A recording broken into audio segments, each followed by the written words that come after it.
जय गुरु जय गुरु जय गुरु। ओम नमो श्री गुरवे परम ब्रह्मणे तुभ्यं नमोस्तुते। श्री गुरु शरणं नमः। संघं शरणं गच्छामि। श्री गुरुं चरणं गच्छामि। ओम शांति। लोका समस्ता सुखिनो भवन्तु। आमर यही एमबीसी टीवी चैनल माध्यम आजिर जो कलिर कराल आघात कली कलमुष जीव माने विशेष भाव मनुष्य माने जेभली भाव यही बहिर्मुखी दुनिया रे बहिर्विषय मानकु बा इंद्रिय ग्राह्य द्रव्य मानकु इंद्रियर सुखार्थी बा इंद्रिय मानकर भोगविलास पाई ग्रहण करने को जाई जेभली भाव कालर कराल गर्भरे अत्यंत दुख कष्ट निपतित होई हा हुताश भितरे मनुष्य जीवन को नष्ट करि चलिछंती एवं निजे अत्यंत दुख क्लिष्ट जीवन यापन करुछंती। सेई संतप्त प्राणरे बा सेई त्रिताप दहित प्राणरे टिके आत्मज्ञान रूपक बारी सिंचन करी जहा गुरुंक द्वारा आदृत गुरुवाणी भाव जहा विशेष भाव आदृत एवं जहा स्वयं भगवान मुख निसृत वाणी वेद वेदांत उपनिषद भगवद गीता एवं अनेक अनेक पुराण शास्त्र माध्यम जहा व्याप्त भाव बहुल भाव पूर्व सूरी माने पूर्व गुरुवर्ग माने पंडित वर्ग माने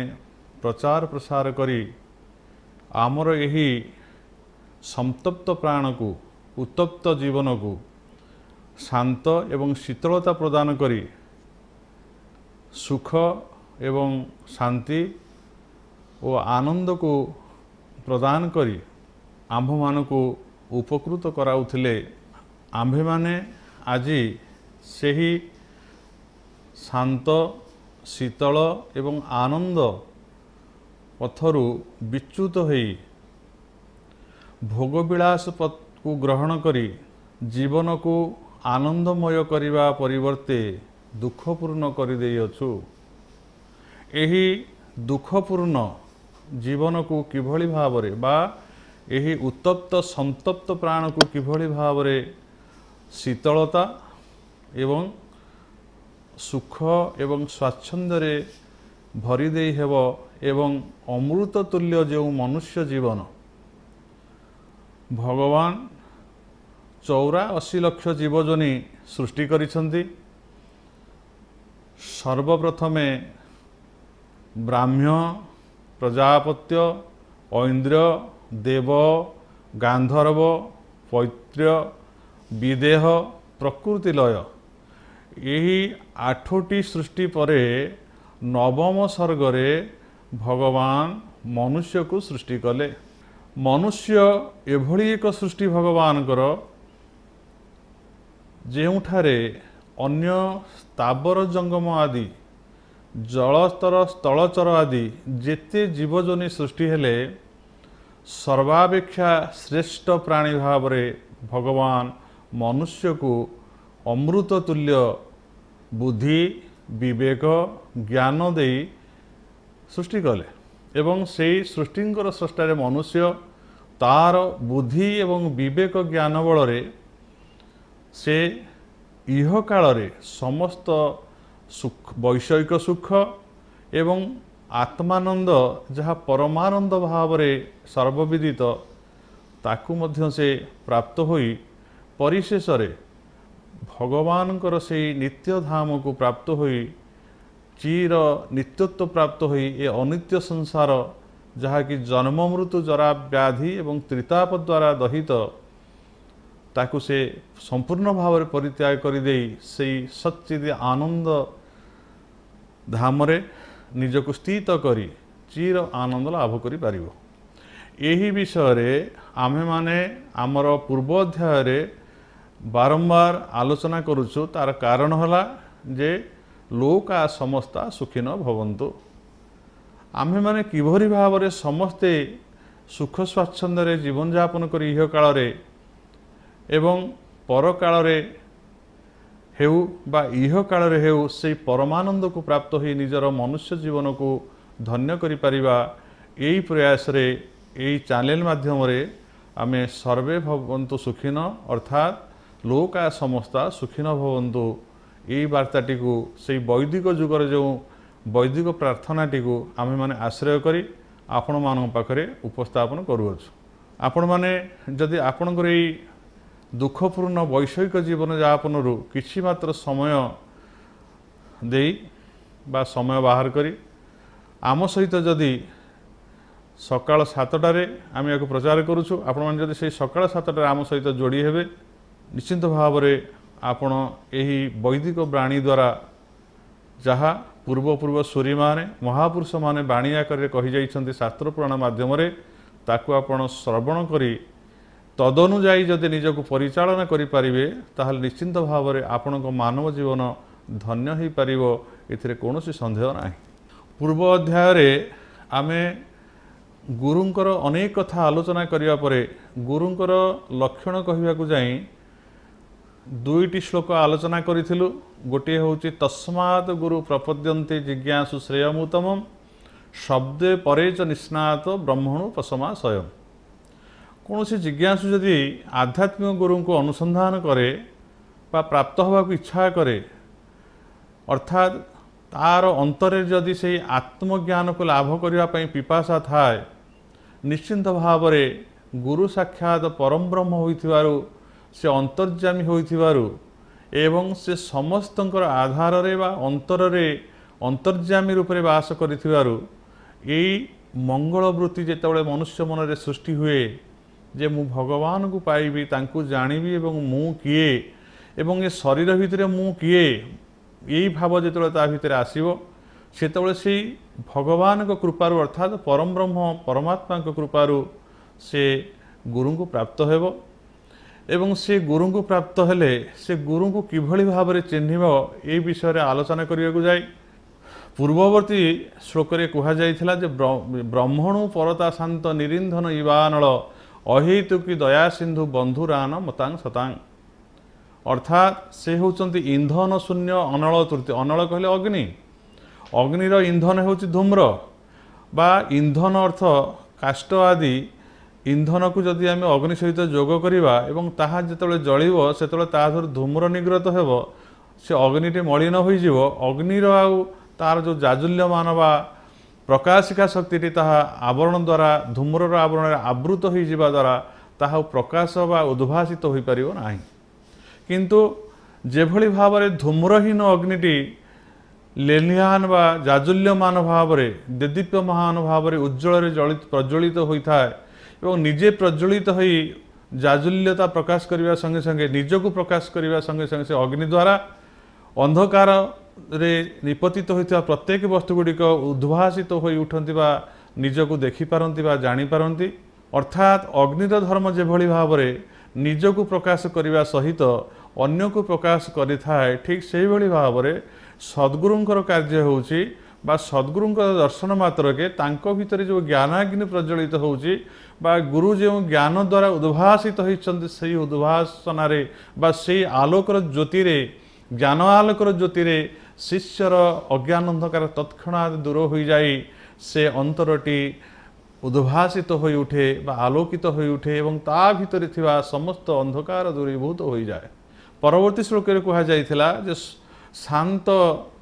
ଦନ୍ତ କୁଳୀନଶ୍ଚ, ଶାନ୍ତ ଅର୍ଥ କୁହାଯାଇଥିଲା ଯେ ସମ ନାମ ମନ ନିଗ୍ରହ, ଯାହାର ମନଟି ସମ୍ପୂର୍ଣ୍ଣ ଭାବରେ ସ୍ଥିର। ସାଧାରଣ ବ୍ୟକ୍ତିଙ୍କର ବା ସାଧାରଣ ମନୁଷ୍ୟଙ୍କର मन विषय पछरे धावित होइथिबारु जहाकु कहा जायछि विषय जहार लोचन हरई आत्मविद्या ज्ञान एवं जहाकु कहा जायछि भगवत गीतारे ध्यायतांग विषयान पुंस संगास्तेषु पजायते संगात संजायते कामा कामात क्रोध अभिजायते क्रोधात भवति समोह समोहात श्रुति विभ्रम श्रुति भंसात बुद्धिनाशात प्रणश्यति। अर्थात विषय को जे सबले ध्यान करुछि विषय जार मन रही विषय प्रति जार दृष्टि रही से विषय संग्रह करने जे सदा सर्वदा चिंतित बा धावित से भली जो आत्मा बा से भली भाव जो प्राणीटी से केबे हेले आध्यात्मिक सुख को प्राप्त हो पारे नाही। से अंधकार भितर सबले थाए प्रत्येक मुहूर्त से अंधकार मध्य गति करुथिबारु तार जीवनटी अंधकारमय होई अंध जे भली भाव अंधकार भितर खालरे बा गर्तरे निपतित हुए से ठीक से भली भाव बारंबार ये संसार रूपक गर्तरे निपतित होई ये जन्म मरण दुख को भोग करिथाए। तेणु गुरु होउचंती एभली एक मनुष्य ए साधारण मनुष्य नुहंती जहाँ को भागवत रे कहा जायछि गुरु को नमणिब नर गुरुटी साक्षात ईश्वर मोहि बसई गुरु देहे मोबिनु गुरु भिन्न नोहे। अर्थात मो ठारू गुरु भिन्न नुहंती मोहि बसई गुरु देहे मु गुरुंक देहरे मुहि देहटा सिना होचे मनुष्य किंतु मु निजे ही गुरुंक ठारे स्वतंत्र भाव में प्रकाशित होई अन्य मानकर बा अन्य जीव मानकर प्राणी मानकर अज्ञान अंधकार को दूरीभूत करिथाए। तेणु संपूर्ण भाव में मोर चित्तवृत्ति बा मो मनटी निरुद्ध होई सेही ब्रह्मठारे स्थित बा शांत होइथिबारु उपशम होइथिबारु ब्रह्म स्वरूप हेउछंती गुरु बा साक्षात परम ब्रह्म होइथिबारु तेणु से किभଳି जानिबो ना तांकर मनटी चंचल नुहे अर्थात विषय आड़क धावित नुहे। आउ टिके सरल भाव में व्याख्या करिया गले जना पड़े जे आध्यात्मिक गुरु होइथि जेभଳି भाव में वैषयिक गुरु पाखक गले आमे जो जिज्ञासा नहीं जाइथांती नृत्य शिखिबा शिल्पकला शिखिबा बा संगीत शिक्षा करिया सी जेभଳି भाव में तांकर मनटी विभिन्न संगीत उपरे ताल उपरे लय उपरे मन रही सदा सर्वदा धावित होउथाय बा चंचल हेउथाय से भाव में आध्यात्मिक गुरु जेहेतु आत्मज्ञानी उद्भासित होई आत्मार स्थित था ब्रह्मरे स्थित था से भाव में तांकर मनटी सबले सेठी स्थिर थिबारु विषय प्रति तांकर कौनसी दृष्टिकोण नथिबारु तेणु से होचंती शांत। दंत अर्थ हेउची दम दम अर्थ होउची जे चक्षुरा आदि बाह्य इंद्रिय निग्रह अर्थात आमे जो पंच ज्ञानेन्द्रिय चक्षु कर्ण नासा त्वक जिह्वा आदि सब देखुचे ए होउची आकु दमन करबा अर्थात आखि द्वारा विषय प्रपंच को तार रूप छटारे विमुग्ध न हेबा बा भूली न जीवा माया प्रपंचर माया जाल रे पतित ए दृश्यमान जगत रे निजको सामिल न करबा दृश्य बा दृष्टि द्वारा एवं मायार विभिन्न प्रकार सुललित आह्वान द्वारा शब्द द्वारा आमे विमोहित न हेबा विषय आह्वान द्वारा एवं मायार जो अत्यंत कोमल स्पर्श रही सृष्टि रे भगवान देइछंती विभिन्न प्रकार सृष्टि से स्पर्श को आमे भल भाव में बुझी जाई ताकू ग्रहण करी सेइथिरे पतित न हेबा एवं आमे जिह्वार लालसारे कौनसी प्रकार प्रसन्न इंद्रिय को आग्रह प्रकाश करी जहाँ इंद्रिय चाहूँची जहाँ हुए तो शरीर पर क्षतिकारक हो पारे किंतु ताहा जिह्वा को सुखप्रद हो पारे से भाव में जिनस से पदार्थ प्रति आम निजक धावित न करिबा संयत अवलंबन करी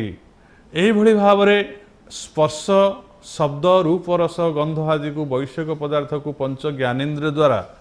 ग्रहण न करी ताकू निरुद्ध करी केवल से आत्म पदार्थ रे स्थिर रखिबा बा आत्मज्ञान रे स्थिर रखिबा मन को बा से ब्रह्म को ठारे स्थिर रखिबा चित्त वृत्ति एही भली भाव में संपूर्ण भाव में निरुद्ध हो जीवो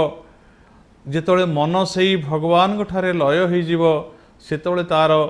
दम अर्थात समस्त दमन हो जिवे इंद्रिय माने सब शांत हो जिवे गुरुंक कथारे कहा जाउछि से साधारण मनुष्य मध्य तांकर मनटी होउछि समयुक्त एवं दमयुक्त होउछि तांकर अंतर तेणु कहा जाइछि जे समदम परे कुलीन से होउछन्ति कूल अर्थ कुलीन अर्थ एटी नुहे जे सी होउछन्ति उच्च वर्ण बा वंशरे जात कूल अर्थ हूँ न कूल कूल मित्याहु कूलं ब्रह्म सनातन। ये कूल अर्थ हूँ ब्रह्म को कह जाए कूल बा परमात्मा को कूल बोली कह जाए। आम्भे माने समस्ते ये जो भव सागर ये जो अनंत सागर अनंत पारावर जो समुद्र भली जो व्याप्त होइछे संसार ये संसार सागर भितरे जे भाई मीनटीए अनंत समुद्र भितर भासमान होता जानी नहीं तार केउठु आरंभ केउठु शेष तार प्रकृत कूल केउटा मीनटी केवल खेलु थाए अनंत सागर भीतर ठीक से भाव में जीवटीए अनंत समुद्र रूपक ये सागर मध्य से गति करुए तार कूल किनारा पाई न थाए जाने नहीं यह केउठारु आरंभ एवं तार केउठारे समाप्ति से घूरी बोलू थाए से कालचक्र भी। गुरु होउछन्ति कुलीन एथिपाई कूल अर्थ होछि न कूल कूलं ब्रह्म कौल अर्थ होछि ब्रह्म से ब्रह्म अर्थात गोटे कूल होछि दिग होछि विषय आउ गोटे अपर पार्श्व होछि आउ गोटे कूल होछि ता होछि ब्रह्म सनातन। आमे विषयर कूलरू बा पाप पंकिल संसार उद्धृत होई से नौका को शरीर रूपक नौका को परिचालित करी नहीं आमे सेई कूलरे लगाइबा ब्रह्म कूलरे जो कूलरे थरे लागिगले नौकाटी आमे से नौकारु ओह्लाई से ब्रह्म को थरे प्राप्त होईगले बा तांकु थरे प्राप्त होईगले ये भवबंधन मोचन होईजिब अर्थात आमे समस्त दुख कष्टरू मुक्त होईजिबा आउ ये संसार बंधन भितर रही आमको जावत जन्म तावत मरण तावत जननी जठरे शयन इति संसार स्फुटतर दोष कथमिह मानव तब संतोष। ये संसार भितर दावानल भितर आमे दहित हेबा नाही आमे नित्य आनंद स्वरूप नित्य सुख स्वरूप से नित्य ब्रह्मानंद को प्राप्त हुई आमर परम पुरुषार्थ रूप से आमे भवबंधन मुक्त हुई चिर मोक्ष प्राप्त हो पारिबा। से कह जाए शांत दंत कुलीनश्च एवं से होचंदी गुरु होचंदी कुलीन स्वरूप कूल अर्थात ब्रह्म स्वरूप आमे गुरु को प्राप्त होला माने बा आमे सेई कूल को जाई सेई गुरु कूल रे बा सेई ब्रह्म को कूल रे आमे जदि लागी जिबा ताहले आमे आउ न तद भासयते सूर्य न शशांक न पावक जद गत्वा न निवर्तन्ते तधाम परमं मम। अर्थात जद गत्वा जोठिकी गले न निवर्तन्ते आउ पुनर्बार ये जो भवबंधन को फेरी आसवा हुए ना जो भवबंधन रे जन्म अच्छी जरा अच्छी मृत्यु अच्छी एवं एठी रोग अच्छी एठी शोक अच्छी एठी नानादि दुख ये संसार भितर अच्छी ये दुखपूर्ण होछि संसार। ये दुखपूर्ण संसार को बारंबार आ निपतित होगा को आसवा पड़े ना कहीं ना जे पर्यंत आमे प्रकृत कूल को जाइना बा प्रकृत स्थान रे उपयुक्त स्थान रे आमे स्थिर होइना आमर आमे एमती संसार भवसागर घूरी बुलुवा बारंबार ए कूलू से कूल होउथिबा किंतु से ब्रह्मरूपक जो कूल आमे थरे जो प्राप्त होइजिबा न तद भासयते सूर्य न शशांक न पावक जी सूर्यर किरण द्वारा उद्भासित नुहे बा चंद्रमांकर किरण द्वारा बा अग्निर जाजुल्यमान जाजुल्यता नुहे अथच जार आलोकरे अग्नि सूर्य आलोकित जार शीतलतार चंद्रमा आलोकित एवं शीतल प्रदान करुछंती एवं अग्नि जहाँ द्वारा प्रज्वलित हो उद्भासित होउछंती ये सर्वाग्री जो स्थानटी अच्छी जो अग्निकर आवश्यक ना सूर्यंकर आवश्यक ना चंद्रंकर आवश्यक ना कौन सी आलोकर आवश्यक ना अर्थात तांकर निजर आलोकरे निजर स्वगुण रे स्व महिमारे स्वधाम से अवस्थित थांती जेउठाकु जीव गले सेठारे से स्थिर हो जाए ए अनित्य संसार नित्यता को प्राप्त हेले तार चिर दिन पाई जन्म मृत्यु आ हुए ना अर्थात से चिर यौवन चिर शैशव चिर बाल्य ये चिर अवस्था चिर सुख से दुख ना से चिरता बा सब नित्यता भितर से प्रवेश करी जाए। तधाम परमं मम अर्थात से ही होछि मोर परम धाम जदियो परम ब्रह्म परमात्मा भगवान सर्वत्र व्याप्त भाव रे अछंती पूर्ण मदह पूर्णविद भाव रे किंतु तांकर एक निर्दिष्ट स्थान अच्छी जेभली भाव में आम शरीर आमे जदि खाद्यर सुख लाभ करने को जीवा ताहले आम शरीर गोटे मात्र स्थान अच्छी ताहूँ मुख गहर आमको से गले केवल खाद्यर सुख मिल आमे जदि देखापी इच्छा करवा शरीर भितर ताहा केवल चक्षु द्वारा संभव हो कर्ण द्वारा बा अन्य कौन अंग द्वारा संभव हो पार ना जदि कौन गंध को आम आघ्राण करने को चाहिए ताहाले निश्चिंत भाव में आमको नासारंध्र माध्यम ताहा मुखगह्वर बा कर्णरंध्र बा चक्षु द्वारा जो संभव हो पारे ना से भगवान चक्षुरे भी थांती से भगवान चक्षुर पश्चात पदे चक्षु को दृष्टि बा देखिबार शक्ति प्रदान करुथांती से भगवान कर्णर पश्चात पटरे रही शुणिबार शक्ति प्रदान करुथांती कर्ण को एवं जिह्वार पश्चात पटरे थाई जिह्वा को समस्त स्वाद चाखिबार आस्वादन करिवार से प्रदान करुथिले मध्य से भगवान से किंतु निर्दिष्ट निर्दिष्ट स्थान रे ही ताहा संभव हुए से जो स्थान रे देखिबा को चेष्टा जो चक्षु द्वारा भगवान देखौ थांती जो शक्ति द्वारा से शक्ति कर्ण द्वारा शुणाउ थाए भगवान से शक्ति द्वारा जिह्वा तार समस्त रस को स्वाद को माने आस्वादन करुथाए किंतु से एक भगवान जो भाई समस्त शक्ति प्रदान करुथले मध्य केवल मुखगह्वर द्वारा खाद्य ही संभव हुए कर्ण द्वारा शुणे ठीक से ही भाव में पूर्णमोदम भाव में पूर्णमोद पूर्णमिदम भाव में सर्वपूर्ण भाव में व्याप्त भाव में भगवान सर्वत्र व्याप्त थिले मध्य से भगवान तांकर एक निर्दिष्ट स्थान अच्छी केउं स्थान रे वैषयिक सुख मिले आउ केउं ठारे नित्य आनंद बा नित्य धामर सुख मिले ताहा होची नित्य सुख बा नित्य धामर स्थान भगवान कहते जितेबाला तू मोर से वैषयिक स्थान को जीवु बा मर्त्यमंडल को जीवु भव पारावार को जीवु सेठी केवल तते से भव सागर भितर अल्प टिके मात्र सुख और महा दुख से प्राप्त हुए किंतु मोर आउ एक स्थान अच्छी जोठाकू गले ता हूँ नित्य धाम बा आनंद धाम जोठारे तू प्रवेश करिगले सेठी केवल नित्य आनंद मिले सेठी आउ किछि मिले ना एठी कहा जाउछे शांत दंत कुलीनश्च विनीत शुद्ध बेसवान अर्थात गुरुंकर लक्षण कहू जाए से कुलीन कूड़े लगे दियंती बा ब्रह्म कूड़े लगे दियंती से निजे कौल एवं शुद्ध बेसवान बा शुद्ध बुद्धिमान शुद्ध बेसवान अर्थात से तांकर बेस होची शुद्ध अर्थात गुरु अन्य मान को शिक्षा देवाई जाई से अत्यंत शुद्ध परिष्कार परिच्छन्न भाव में जहाँ भी किसी अल्प वस्त्र परिधान कर शरीर अत्यंत सुललित सुढल एवं परिष्कार परिच्छन्न होता है। यही श्लोकर आवृत्ति रे प्रथम चरण में कहगला शांत दंत कुलीनश्च विनीत शुद्ध बेसवान ये कथा कही ये श्लोकटी आगामी अध्याय बा आगामी जो पर्यालोचना आमर कर आगामी अध्याय रे ये एमबीसी टीवी लोका समस्ता सुखिन भवन्तु रे पुनः प्रात 7टा समय बा 7 घटिका समय आपण पुणी ये आलोचन रे अंश ग्रहण करेंगे। आज समय हो जाइथिबारु आपण ठारू आमे विदाय नेउछु।